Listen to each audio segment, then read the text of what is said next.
report bialing ban breaking news bana jeling gwas machingwanen wori chicken jang chicken kamak dorashal ke ruwing administrative area a report dan ban kon ka jan gwasame ko dan chodalat en chana jeling kel ka do badan en chetwogo je kos gor kono bana jeling ro lar de ki um le rode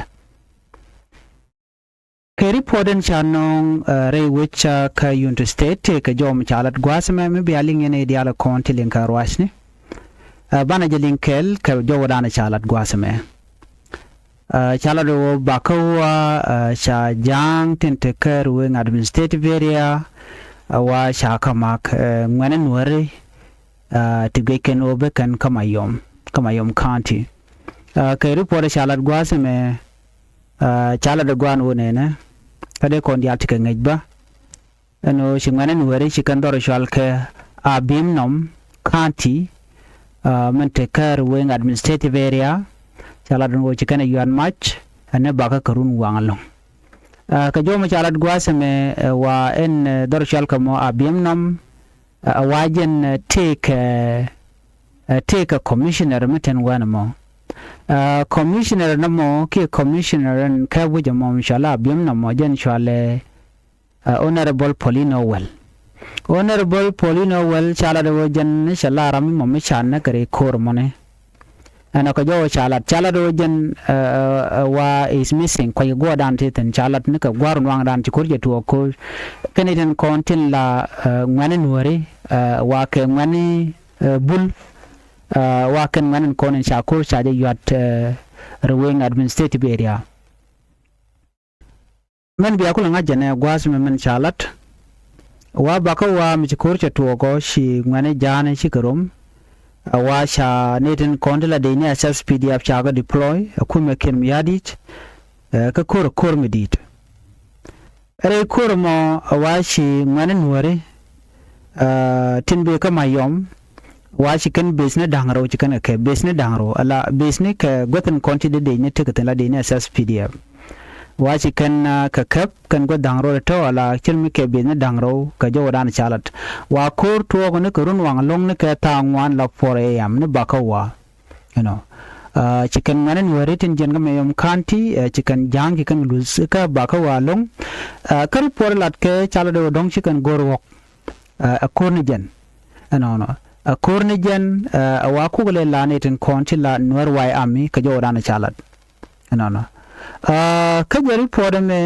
take report mi chalat wa pull jang top charger order wude shal ke regbem top jen ramadan la governor dung unity state wa chicken order ikan tubun bar enforcement ba janang ki de ni SSP develop South Sudan People Defense Force ba kan ka bimnom ko na bimnom ya ke boro din tam bul nor wayami ala bul wayami che ke chicken gorno bikan bimnom bikan de already chicken de already ke report an chalat gwas link koname wa chicken de duno chakula duno pull jang to baje din nang re wishing winami ko wo bikan netin kon tilla nuer bul wayami bikan ko mak tim chakula de nuer gwas me kamanda de yenaling watch lo non to want to test lung ko do badane shi nuer wayami tentere witin winimi ki bul wayami ko chikan kuri kan to kanetin konti la jangnen te kana ka ko kana wani shan la ka maka right now wa shi chutel choice kana dong nit kana wude shala makal kol ngai kon diare cha jagane re ko cha jaka cha jangmun lal ka ku bon wobe akobe jokep ka jene woodbull ka jo chala de woodbull jen ju jen ro wonak nuer ko ken ka jeni te ka korodian madara ando dere nyinga kane ko na jangan teken in state chair ali ro de kan obenwer ba konek cha ila no shiman nuer content dor tente ko mayomen winimi chi yo kech jikani go jeno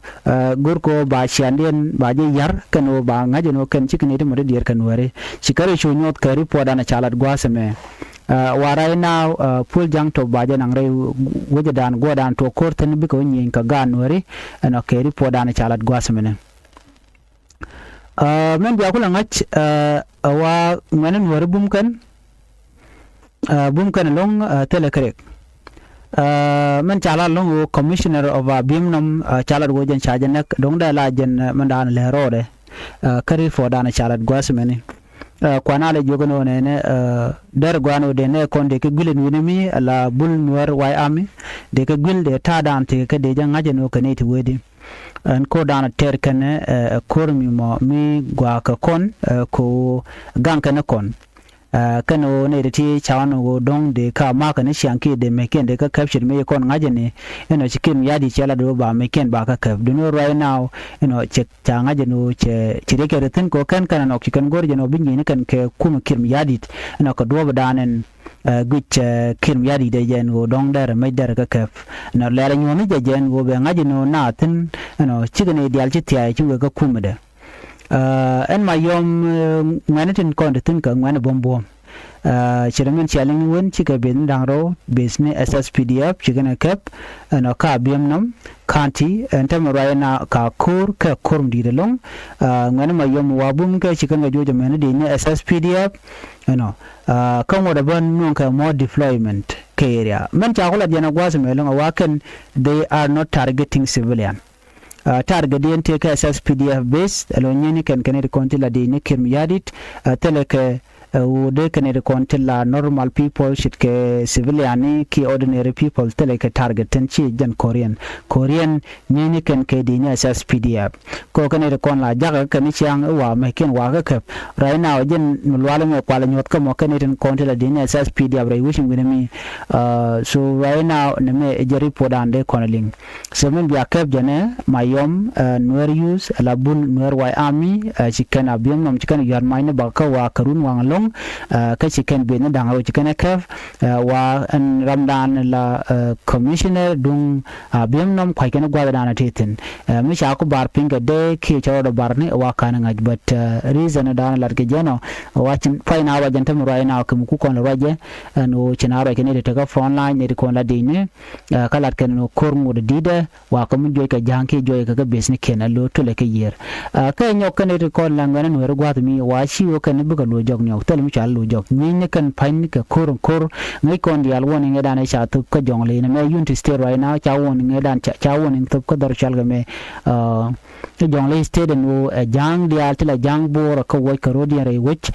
kan kor be yan tam wa be kam SPLA you can SPDF alo tel manang civilian tin mi civilian mi choro matin ba ngaje no jen ran ADH SSPDF and kuma SPLA you shikane ko la civilian chikan target so korean teganetin content do kon larno ke dini la dini SSPDF chemana ngai kono so na me mi la ro de right now no de yana mo de yana link ka jodan en chalat ke je ke de kon te kalian ke ka ngai ke je